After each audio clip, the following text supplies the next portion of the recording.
चलिए भाई मेरे, देखिए कल जो एग्जाम है 23/2/2022 को बिहार बोर्ड का जो संस्कृत एग्जाम है उसमें हम लोग इम्पोर्टेंट देखेंगे जो क्वेश्चन कौन कौन आते हैं और कैसे क्वेश्चन आते हैं, ऑब्जेक्टिव किस तरह आते हैं। चलिए प्रथम पाठ जो है संस्कृत में वह मंगलम है। कौन है भाई? मंगलम। मंगलम का अर्थ होता है मंगल हो। क्या हो?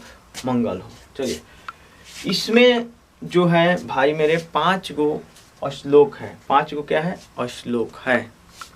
मंगलम किससे लिया गया है? तो मंगलम उपनिषद से लिया गया है। अब भाई तो उपनिषद क्या होता है? उपनिषद का अर्थ होता है जो गुरु के समीप ली गई शिक्षा को क्या कहते हैं? उपनिषद कहते हैं। मतलब गुरु के समक्ष में ली गई शिक्षा को क्या कहेगा? उपनिषद। तो कहेगा जो मंगलम पाठ का प्रथम जो मंत्र है वह किस उपनिषद से लिया गया है? तो ईशावास्योपनिषद से, ईशावास्योपनिषद से लिया गया है। अब देखेंगे जो वह मंत्र क्या है। तो प्रथम पाठ जो मंगलम है इसका प्रथम मंत्र है हिरण्मयेन पात्रेण सत्यपिहितम मुखम। मतलब इसका पहला लाइन है हिरण्मयेन पात्रेण सत्यपिहितम मुखम। ठीक है। अब देखिए तत्त्वम पुरुषा पावृणु इसी में है। देखिए तो प्रथम और मतलब श्लोक का अर्थ यह होता है जो हिरण्मयेन पात्र से, मतलब सोने के जैसे पात्र से सत्य का मुख ढक दिया गया है। हे ईश्वर इसे हटा दे ताकि मैं किसका दर्शन कर सकूं? सत्य का दर्शन कर सकूं। ठीक है। इससे ऑब्जेक्टिव जो आते हैं पूछेगा मंगलम पाठस्य रचनाकार कः अस्ति। मतलब मंगलम पाठ के रचनाकार कौन है? तो वेद व्यास। कौन है? वेद व्यास, महर्षि वेद व्यास। यह संपूर्ण संसार किसके द्वारा अनुशासित है? तो परमात्मा के द्वारा क्या है? अनुशासित है। दूसरा इसका श्लोक है अनुरयान महतो मयान। मतलब सूक्ष्म से भी सूक्ष्म, समान छोटा से भी छोटा जंतु के हृदय रूपी गुफा में विद्यमान करने वाली आत्मा है। क्या है? आत्मा है। जिसके दर्शन मात्र से ही, जिसका दर्शन से ही क्या हो जाता है? जंतु मोक्ष प्राप्त कर लेते हैं। वही पूछ रहा है जो यह संपूर्ण संसार किसके द्वारा अनुशासित है? तो परमात्मा के द्वारा अनुशासित है। आगे देखिए इसमें का जो है मंगलम पाठ में कुल कितने मंत्र हैं? तो मंगलम पाठ में कुल 5 मंत्र हैं।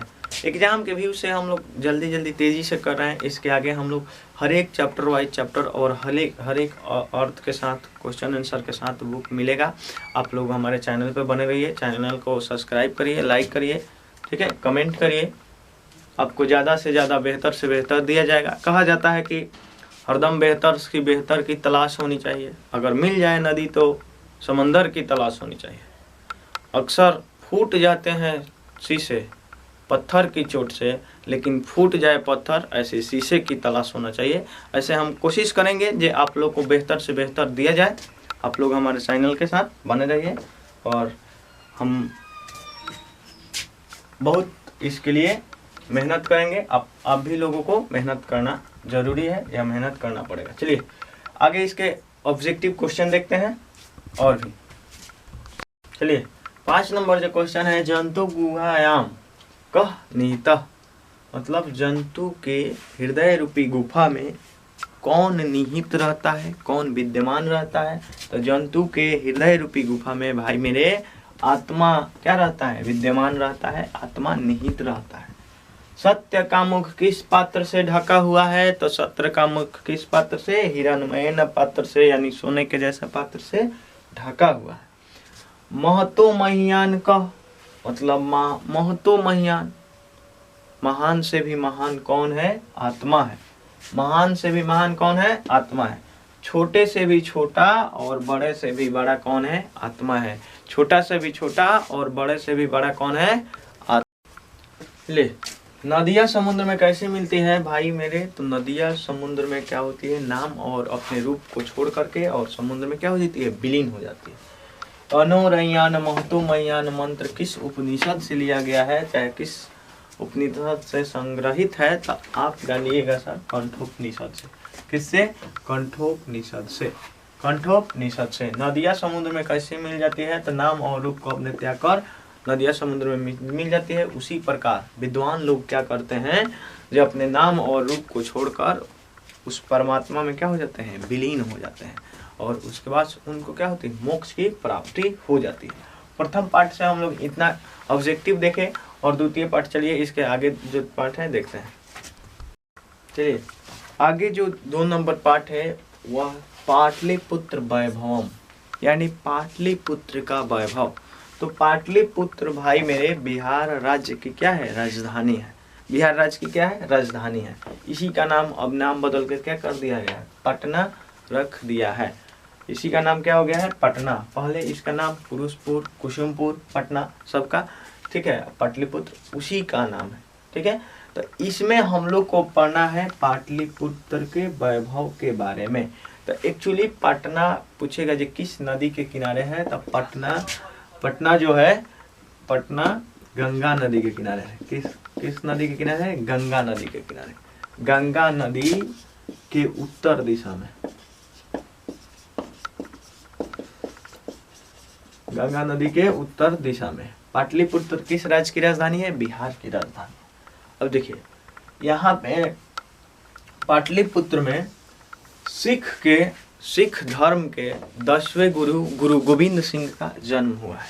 पूछेगा क्वेश्चन, जे सिख धर्म के जन्म स्थली पटना चाहे पाटलिपुत्र है। पाटलिपुत्र में पुष्पों की अधिक उत्पादन होती थी, पुष्प की अधिक उत्पादन, ठीक है। तो पूछेगा जब पाटलिपुत्र में पुष्प की अधिक उत्पादन होती थी, पुष्पों की उत्पादन अधिक कहाँ होती थी, तो पाटलिपुत्र। कहाँ, पाटलिपुत्र में। चलिए पाटलिपुत्र जो थी मौर्य काल में, कौन, मौर्य काल में इसका वैभव, सुरक्षा व्यवस्था बहुत ही अच्छी थी, यानी सुदृढ़ थी। पाटलिपुत्र की सुरक्षा व्यवस्था किस काल में सुदृढ़ थी, तो मौर्य काल में। पाटलिपुत्र का इतिहास कितना पुराना है, तो 2500 वर्ष पुराना है। पाटलिपुत्र का इतिहास कितना वर्ष पुराना है, 2500 वर्ष पुराना। पाटलिपुत्र का इतिहास कितना पुराना है भाई मेरे, तो 2500 वर्ष का पुराना है। पाटलिपुत्र का सुरक्षा व्यवस्था कब अच्छी थी, तब मौर्य काल में। किसके समय, चंद्रगुप्त मौर्य, चंद्रगुप्त मौर्य के समय, चंद्रगुप्त मौर्य के समय। इन्हीं के शासन काल में मेगास्थनीज आया था। कौन, मेगास्थनीज।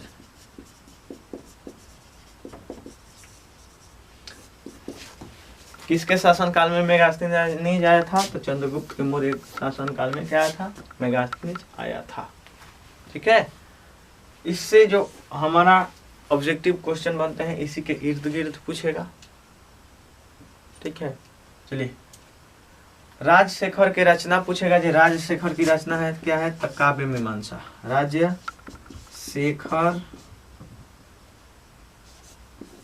की रचना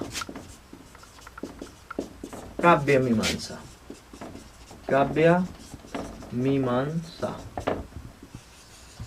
चलिए अब मुद्राक्षस के लेखक कौन है, तो विशाख दत्त। विशाख दत्त, विशाख दत्त की रचना कौन है, मुद्राक्षस।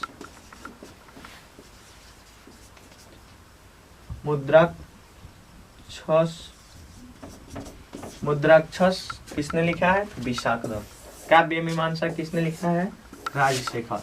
काव्य मीमांसा राजशेखर। पाटलिपुत्र की का मतलब इतिहास कितना पुराना है, तो 2500 वर्ष। पाटलिपुत्र की इतिहास कितना पुराना है भाई मेरे, 2500 वर्ष।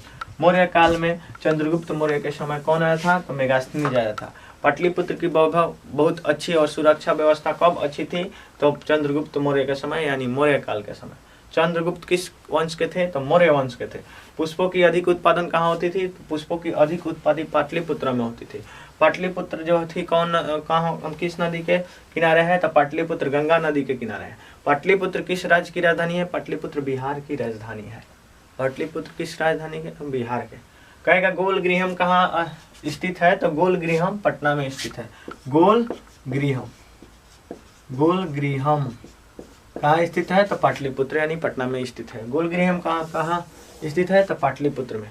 कहेगा जी गोल घर का स्थापना किस लिए किया गया है, तो अनाज रखने के लिए यानी खदान रखने के लिए इसका स्थापना किया। गोल गृह का मतलब गोल गृहम का स्थापना किया गया। चलिए आज के लिए इतना ही, फिर अगले वीडियो में मुलाकात होगी, तब तक के लिए जय हिंद।